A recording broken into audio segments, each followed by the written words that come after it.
Wonderful, thanks. So I'm going to read notes because it calms my nerves. So Bridge House draws inspiration from the context and traditions of the Victorian terrace. So the home is located on Dorrit Street, Carlton. The eastern boundary, a frontline example of Victorian working class cottages, industry house, and on the west, this sort of mid-20th century, sorry, I've lost it. 20th century desire to eradicate the housing typology to accommodate our city's growth and its need for large-scale infrastructure. So we're looking at Melbourne Union, the city. So Bridge House takes inspiration from the frivolous nature of the decorative Victorian facade and the working class nature of the home.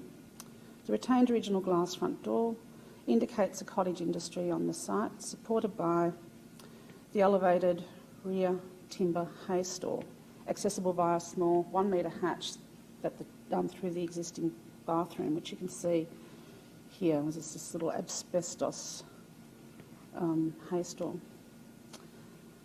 An otherwise internalised dark home with a north-facing small rear garden accommodating car park via the Lygon Lane, which is an active laneway servicing busy Lygon Street shops and restaurants. The family home of 4 occupies a small site footprint of 6 by 18 metres, so 110 square metres. So we were pretty excited about the size of the site, our favourite sites. So the brief was to increase the site and rooms without reducing the open space for the children to play and bring light into an otherwise very dark home. Required the house to increase vertically whilst maintaining the open footprint of the ground floor, which is this section here. As you transition through the space, Bridge House is a pummeled set of the original home. There's very much traces of its former self. The design is familiar. The opening up to the laneway from the front entry, sorry, I should have stayed there. A reminder of Lygon Lane by the clear highlight windows in the panel lift garage door. And you can see that back through here. That's the highlight windows. So there's always this connection back to the laneway, and when that opens up, you get to see that graffiti. The intact front room with the fireplace reinvents itself by opening directly into the kitchen. The transition from old to new is marked by the exposed chimney walls, whose soot lines reminiscent of the working history of the home, and the stairs instigate the performance of the vertical architectural journey whilst drawing the occupier's views to the east. And here you've got this is the kitchen with that door open, so the kitchen opens up to the laneway. And that's it there, so it's quite a small footprint.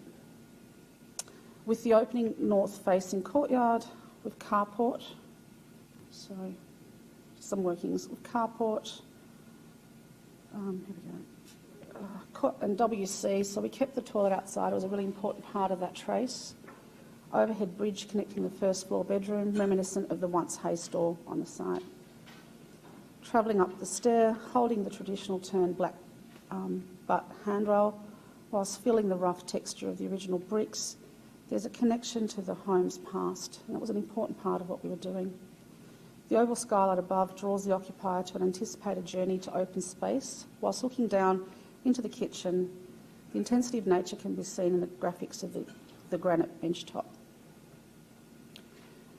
Going upstairs, the landing brings you to an uninterrupted view of the entire site. So how we dealt with this site is by ensuring that those views are completely extended. So to the west, via the bathroom, the original facade is experienced, and to the east, the bridge connecting the view beyond Lygon Lane, which is seen right through there. And interestingly, it had an orange tree which got literally cut a week before they came in, which is interesting. So passing the hidden laundry cupboard, which is here, whose finishes emulate the exterior vertical lines of the white equitone. The culmination of bedroom, study and bridge open up into a large balcony area for the children to play. The bridge connects to the context, bringing north light, which is on this side, whilst sitting in the repurpose, so we repurposed all the timbers of the haystack, as a bench to sit and view the city. So there's this connection constantly to this landscape that the house is in. The external mantle red tilted walls, which is part of this, is the main bedroom and reorientates the gaze back into the courtyard, which is down below here, and across to the balcony and the study areas where the children occupy. The second floor, which is above here, so that's up the top, continues the original soot wall coming up into a living area kitchenette for the children and guests. The avocado-shaped skylight, as the builder called it, drawing reference to the nature as in the pineapple urns placed on Victorian parapets. We always love those vegetables that are sitting up on and the fruit on the top of them.